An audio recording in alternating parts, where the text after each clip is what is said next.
Hi, this is William Ramsey. The following video will be about the disappearance of Corrie McKeague in Bury St. Edmunds, about 60 miles northeast of London. He disappeared September 24th, 2016 in the early hours of the morning at about 3:20 a.m. He was 23 years old. He was working as an RAF airman in a base about 10 miles north of Bury St. Edmunds. You can see in this map that the city itself is about 1.5 hours of driving time from downtown London. Corrie McKeague was out at a bar called Flex in downtown Bury St. Edmunds, and he left the bar at about 1 o'clock, stopped to get food, ate his food in the doorway of a building in Bury St. Edmunds, and fell asleep for 2 hours. He woke back up at about 3 o'clock and started walking northeast. The CCTVs in the area did pick him up as he was headed back to the base at Honington. That's Corrie McKeague with the pink shirt and white pants.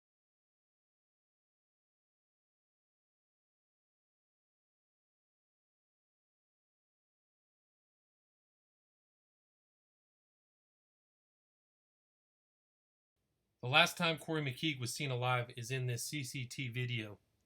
He is seen walking to the center of a street and moving to the back of a cul-de-sac outside of Bury St. Edmunds.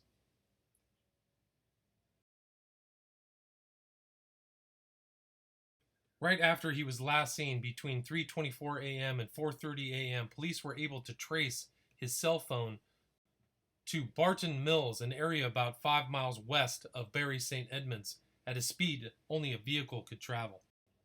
Corrie McKeague's phone was never used and has never been found.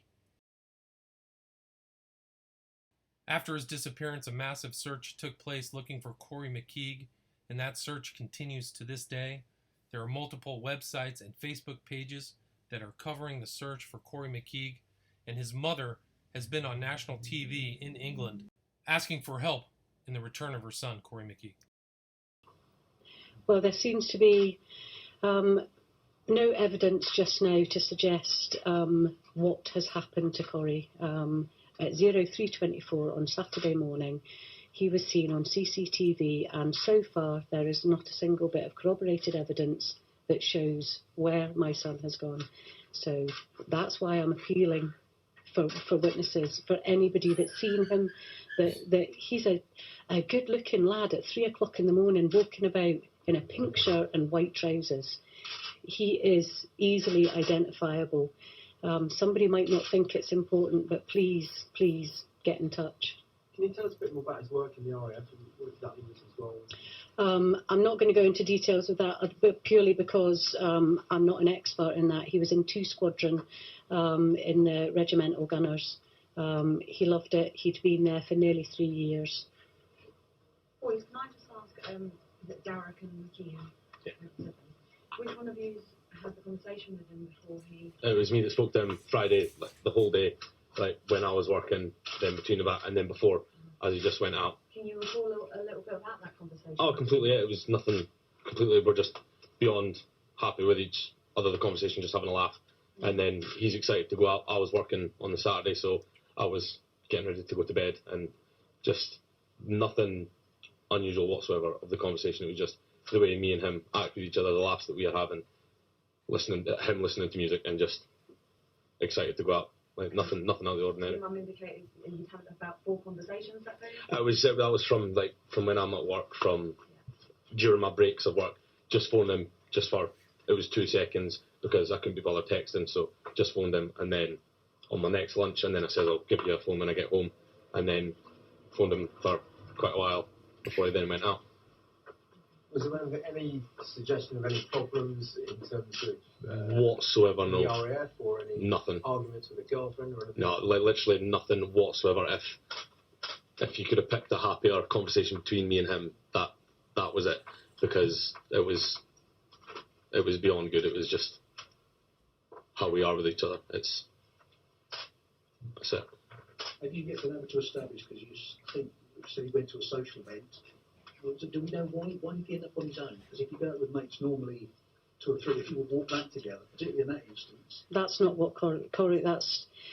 the RAF are a family and they really do look after their own, and that's something that I really do want to stress. The boys that were with him are not responsible for Corrie. Corrie does the same thing every time he goes out. Once he goes out, he is an absolute creature of habit. He will leave absolutely on his own. That is not unusual. He will go and get food, and if he has to lay down and have a sleep before he goes home, he will. Nothing in his behaviour was even remotely unusual, and the boys that he were with would not have been able to stop him from doing that, because that's what he does. Would he normally have walked, I mean, was he in the habit of walking that route home? He wasn't in the habit of it, but yes, he had done it.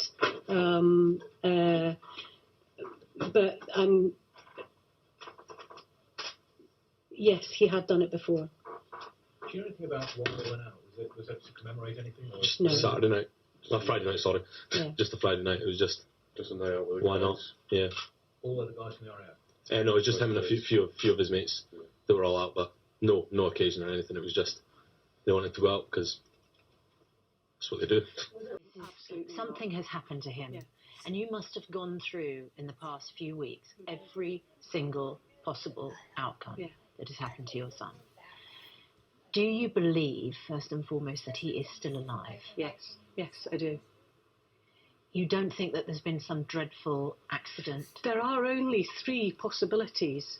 It has been a dreadful accident, perhaps, and this is one of the things I am clinging to. Corrie would go with a stranger in a car. He would ask a stranger for a lift. He would equally pick up hitchhikers. So perhaps somebody has given him a lift to try and get him back to the base, but they've taken him to the wrong place, and they've dropped him off, and they feel bad and they don't want to come forward. But the police don't know where to search, because they've searched the road back to the base, and he's not there. So if it's been an accident, if somebody's taken him to try and help him, to give him a lift up the road, tell us where you dropped him off so that we've got some clue as to where to start searching now. You said there were only 3 things that could have happened. It's either that he's had an accident, that it's something like that by whatever means, and he is unfortunately now dead. But you believe, you have a sense that he is still alive and will be found. Yeah. Or he's left voluntarily, but as I said, there has been no preparation whatsoever. There's been no motivating factor to make him go. His life is really going well for him just now. Or he's been taken against his will. I don't want that to sound like I think it's got anything to do with terrorism. I am aware of the Marham incident. It was only 20 miles away. And he's in the armed services? Yeah, he's in the armed services, and the police are not discounting it either. However, there is only one bit of evidence that says it's not terrorism, and that's because nobody has come forward and claimed him. And usually they would have by now. And they would have by now. Okay. So for that very reason, they're saying, although we wouldn't discount it, it's not an active thing that they're... Every single day, because on day 1, getting worse every single day, because on day 1, you thought of the simple things, you thought of the easy things, that he has just stumbled into a bush, that something simple has happened. And unfortunately, because of my experience, I know that as each day goes by, it is looking harder and harder and harder that it's going to be a good outcome. It's human nature. We all still think if anybody can come back from this, it will be Corrie, with a fantastic story of what's happened to him.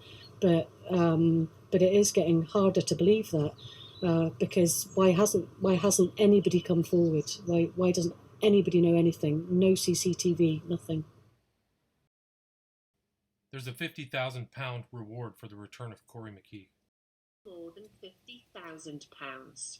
If somebody finds Corrie, I'm quite happy for them to get both rewards. Money is not the issue here. It's a life-changing amount that this person could get. And they might be too scared to come forward, but this might give them the way out of being able to say that they know something or where he is and bring him home to us. The police investigation team say they are keen to gather as much information as possible and are urging anyone who can help to come forward. On December 16th, 2016, there was a heartbreaking article featuring the mother of Corrie McKeague searching the woods near Bury St. Edmunds looking for her lost son, now missing 90 days. On December 24th, 2016, actor Tom Hardy filmed a public service announcement asking for the return of Corrie McKeague.